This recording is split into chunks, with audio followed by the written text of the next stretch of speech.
रोज़ हम भगवद गीता से एक श्लोक पढ़ते हैं एंड हम लोग एक गाइडेंस लेते हैं। सो आज भी हम भगवद गीता से एक श्लोक पढ़ेंगे। लेट्स सी आज हमारे लिए क्या गाइडेंस आ रही है। Chapter 9 the most confidential knowledge का श्लोक 5 एंड 6 दोनों आए हैं। 5 पे मेन कॉन्सेंट्रेशन है। नाचामत्स्थानी भूतानि पश्यामे योगाम ऐश्वराम भूता भृन्ना च भूतस्थो ममत्मा भूता भवना and yet everything that is created does not rest in me. Behold my mystic opulence. Although I am the maintainer of all living entities and although I am everywhere, I am not part of this cosmic manifestation. For myself is the very source of creation. तो भगवान श्री कृष्ण बोल रहे हैं कि वो कोई भी चीज़ उनके ऊपर रेस्ट नहीं करती, मतलब कोई भी चीज़ उनके ऊपर नहीं है या वो किसी भी चीज़ के लिए रिस्पॉन्सिबल नहीं है। भले ही वो सारी चीज़ों को मेंटेन कर रहे हों, हर जगह पे स्थित हो, लेकिन वो इस कॉस्मिक वर्ल्ड का पार्ट नहीं है। वो उनसे सब कुछ बना हुआ है, वो इसका अंश नहीं है। ठीक है, ये पूरे पृथ्वी ही वो मतलब पूरा पृथ्वी, पूरा ब्रह्मांड, सब कुछ वो खुद है। तो वो इस पूरे ब्रह्मांड को सब कुछ मिला दो तो भगवान श्री कृष्ण है, लेकिन वो सिर्फ और सिर्फ एक छोटा सा अंश नहीं है, इसका एक छोटा सा पार्ट नहीं है।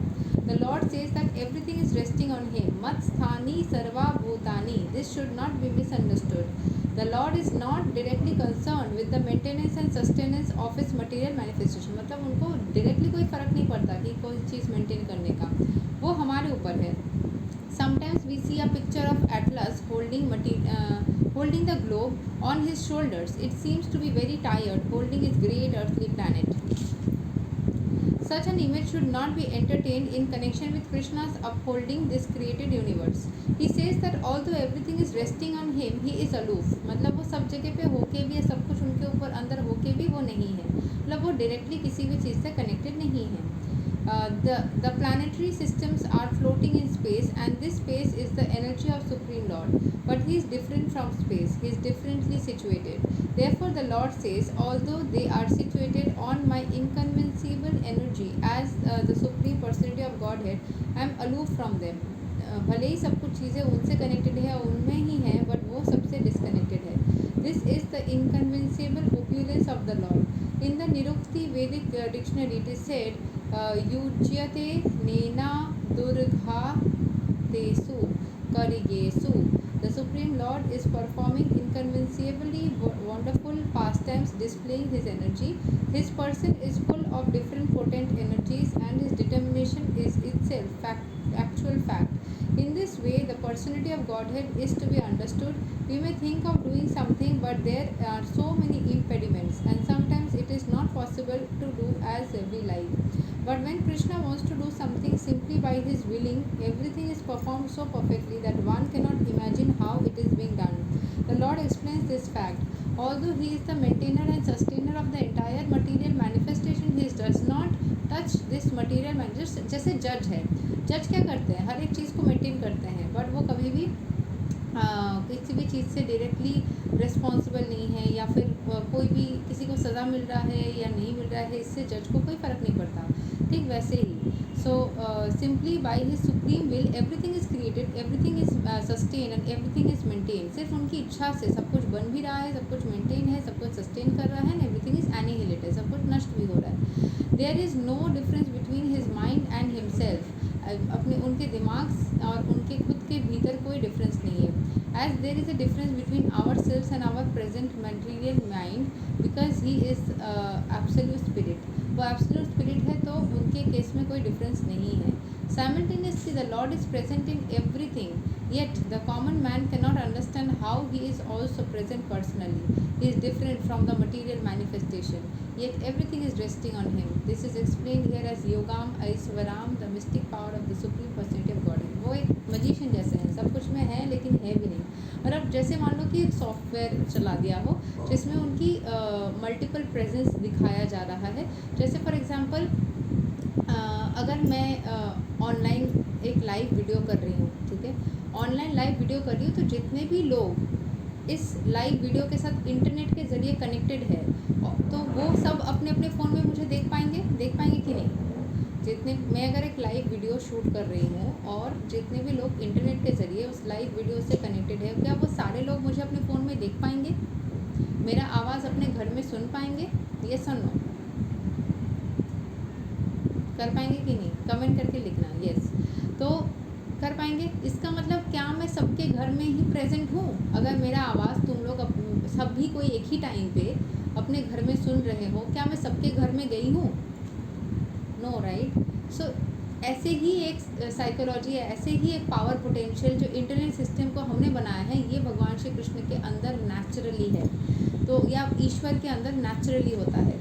वो एक ही जगह पे स्थित होकर के ब्रॉडकास्ट जैसा कर देते हैं एंड एक ही जगह पे रह करके मल्टीपल लोगों को एक ही साथ में भगवान की प्रेजेंस फील होती है, बट वो हर जगह होके भी नहीं होते हैं। समझ गए? वो हर जगह होते हैं बट फिर भी नहीं होते हैं, लेकिन वो हर किसी के साथ में स्थित है बट फिर भी नहीं है। How is it possible? It's only possible through internet connectivity. तो ऐसे ही एक कनेक्टिविटी, एक साइकिक लेवल ऑफ कनेक्शन है, वो चाहे एक ही जगह पे स्थित हो पर वो साइकिकली हर किसी को मॉनिटर कर सकते हैं। That is the power of intuition, that is the power of like you can say this is a very क्या एडवांस्ड साइकोलॉजी या एडवांस्ड एक कोई सॉफ्टवेयर का ही मान लो सिस्टम है। हम लोग जो सॉफ्टवेयर बना पा रहे हैं, एरोप्लेन बना पा रहे हैं या फिर इंटरनेट बना पा रहे हैं, वो क्यों बना पा रहे हैं? भगवान की ब्लेसिंग्स की वजह से। तो क्या लगता है कि हमको ये सारी चीज़ें आती है तो भगवान को नहीं आती होगी?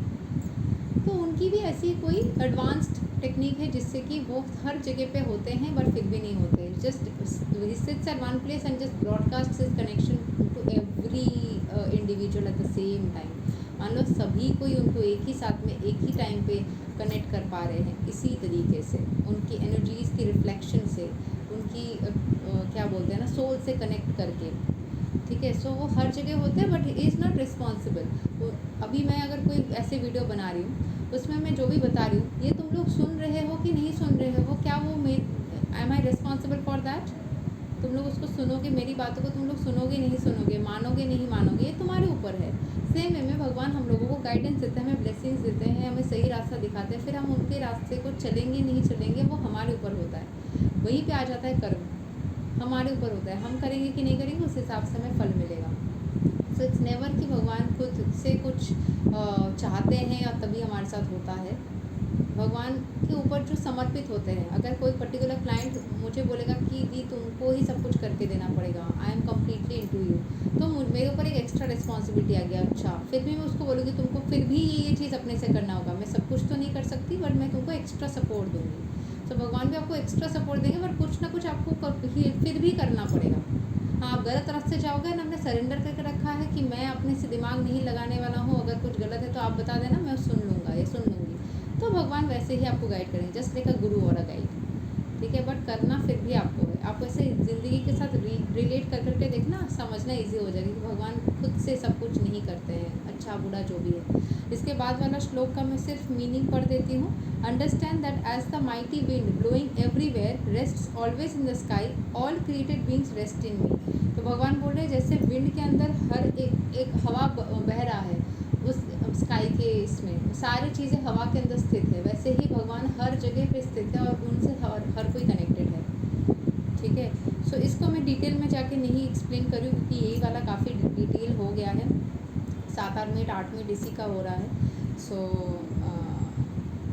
ये हमें समझना है कि भगवान हमसे कनेक्टेड है, कर्म हमें करना है, वो हमें गाइड करेंगे। वो अपने से इच्छा से कुछ नहीं करते, उन्हीं लोगों के लिए करते हैं जो अपने आप को पूरी तरीके से समर्पित कर देते हैं। ये मैंने कल या परसों तरसों एक श्लोक समझाया है इसका कि किन लोगों के साथ में भगवान जो चाहते हैं वही होता है, किन लोगों के साथ में अपने कर्म का फल मिलता है, इसका भी मैंने एक्सप्लेनेशन दिया है। सो ऐसे ही आप लोग सारे अगर जानना है तो भगवद गीता को खुद भी पढ़ सकते हैं। ठीक है, मैं जैसे चीज़ों को एक्सप्लेन करती हूँ उस चीज़ों को दोबारा उन सारे श्लोक्स को खुद भी पढ़ सकते हैं, इससे आपको दोबारा समझ में आएगा। इस्कॉन का भगवद गीता है ये, so you can understand it and if you want me to re explain कि उसको दोबारा एक्सप्लेन करो, I will definitely try doing that. Thank you so much. Hare Krishna, Radhe Radhe, जय श्री राम।